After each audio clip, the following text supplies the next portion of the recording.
Salut Pierre. Salut Caroline. On fait juste une petite tournée de jardin pour voir un petit peu ce qu'on peut laisser en terre pendant tout l'hiver, ce qu'il faut qu'on récolte prochainement et puis ce qu'il y a à faire en gros encore au potager. Ouais. Ok. Alors les côtes de bêtes, on peut les laisser, de toute façon tant qu'il n'y a pas un gros gel, ça va tenir. Tout ce qui est pris par la cercosporiose, donc c'est ce champignon là, qui fait ces petites taches là, rondes là. Ça, dès qu'on voit, il faut enlever les feuilles. D'accord. Parce que sinon ça va partir sur les feuilles qui sont saines. Ok. Donc ça c'est le stade final. Puis le début du stade, c'est ça. Ok. Donc ça il faut voir à enlever. D'accord. Mettre sur le compost. Puis mettre sur le compost, pas laisser sur terre. D'accord. Parce que sinon ça va mettre les champignons dans le sol. Ok. Ça va pas améliorer le problème. Les épinards, il y en a qui ont un peu de peine, ma foi. Si l'épinard il fait ça là, Ils montent en graines. là, il est en train de monter en graines, ça sert à rien de garder le plant. D'accord, on peut l'enlever. Ça on peut alors. enlever, ouais. D'accord. Les Ok. betteraves on peut laisser tant qu'il n'y a pas de gel, donc ça veut dire, de toute façon ici du gel, je pense que... Donc on peut carrément laisser pendant l'hiver. bon. Ouais, de toute façon ça résiste à -2, -3. Après les feuilles ça risque de les tuer, mais la racine elle survit, on peut toujours aller la prendre après. Mais quand D'accord. c'est gros comme une balle de tennis, Il faut les ramasser. on peut déjà les manger. Après, ouais. c'est trop ligneux, j'imagine. Ouais, après ça devient dur. Ouais. Oh, qu'est-ce qu'ils sont beaux, ces rampons. Voilà, donc... Alors donc, tu m'as dit que c'était qu'une récolte, les rampons. Ouais, c'est qu'une récolte, donc D'accord. grosso modo, ce qu'on fait, c'est qu'on veut tourner la main comme ça, Mhm. et puis faire comme une pièce de 5 avec le pouce et l'index, D'accord. prendre ici, puis couper juste là entre la motte du planton et D'accord. puis le sol. On Ok. coupe d'un coup comme ça, et D'accord. puis c'est qu'une seule récolte, ça repousse pas, c'est pas comme de la salade à thon. Donc, D'accord. ouais. Ok. Donc ça c'est une récolte. Parfait. Les épinards, faut pas hésiter à leur donner de l'eau régulièrement parce que D'accord. ça a vite soif. Mhm. Ça jaunit comme ça, c'est que ça manque d'eau. D'accord.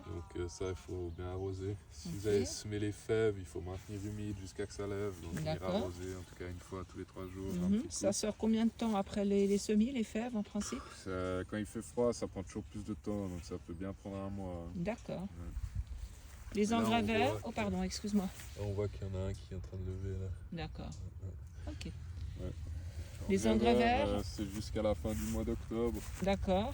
Et ouais, faudrait le faire si on a la possibilité, c'est toujours bon pour le sol. Ça c'est la facélie, Mhm. donc les feuilles comme ça, ça c'est pas la mauvaise herbe, si on voit des feuilles comme ça c'est la facélie. D'accord. Ça c'est la vesse, Mhm. il y a des feuilles rondes comme ça, ressemblent un petit peu aux feuilles de haricots, enfin plutôt aux petits pois je veux dire. Mhm. Donc ça c'est la vesse, et puis donc ça vaut la peine encore de faire si on a le temps. Mhm. Ok. Persil, Le persil? on peut le garder, mais à terme ça va monter, donc d'ici la fin de l'hiver, il faudrait voir à l'enlever. D'accord. Le basilic, ça vaut la peine de l'enlever, puis de faire du pesto avec les feuilles avant qu'il y ait trop de mildiou dessus. Mhm. Parce que de toute façon, il ne veut pas tenir le froid, lui. De toute façon, en dessous de 10 degrés la nuit, ça va pécloter. D'accord. Pak choy, quand c'est comme ça, ils sont récoltables.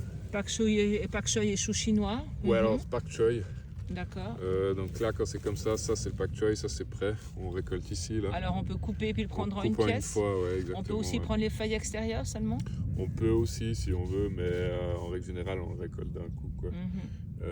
Et puis le chou chinois, lui, il est en train de faire la pomme, on voit là. Mhm. Donc lui, d'ici 1 mois et demi, il sera bon. Ça prend toujours D'accord. plus de temps que les choux chinois. D'accord. Donc le chou chinois pour l'instant on le Regardez, touche pas, on le laisse pas. comme ça Les grandir. patailles, ouais, s'ils ont cette taille, on peut les prendre. Ouais. D'accord. Ok. Là, c'est récoltable. Et puis les feuilles extérieures du chou chinois, on en fait quoi?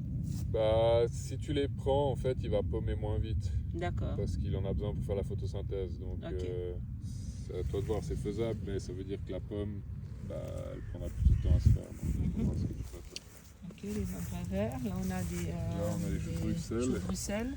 Donc, donc il y a pas mal d'alurodes, là, on voit les mouches blanches Ces qui petites partent mouches là. blanches, Voilà, mhm. c'est ça qu'on voit ici, là. Il n'y a Donc, rien de grave.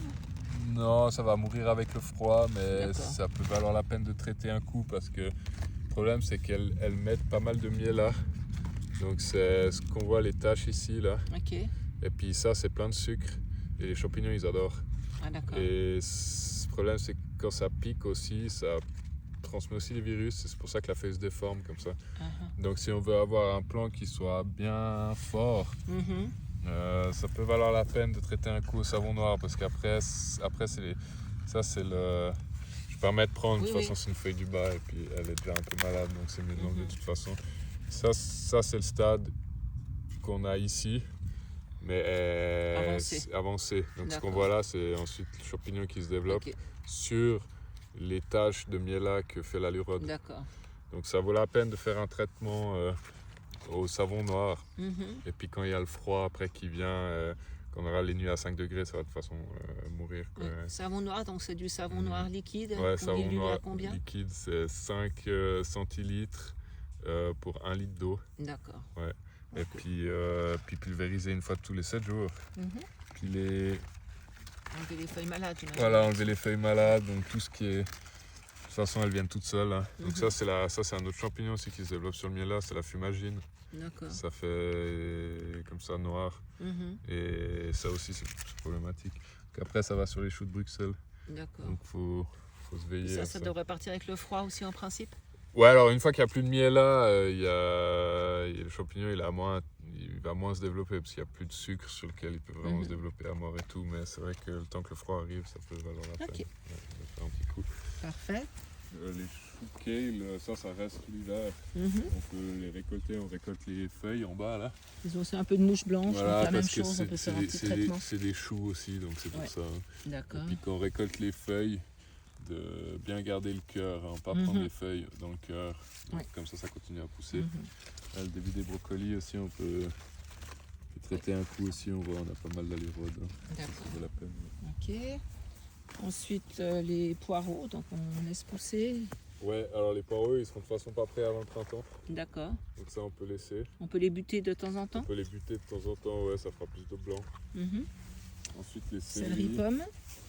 Alors, quand le céleri il est gros comme une balle, on va dire de tennis, un peu plus gros comme ça, là c'est récoltable. D'accord. Ça, on peut les prendre déjà. Il faut se veiller avec la pégomie, la mouche mineuse. Là.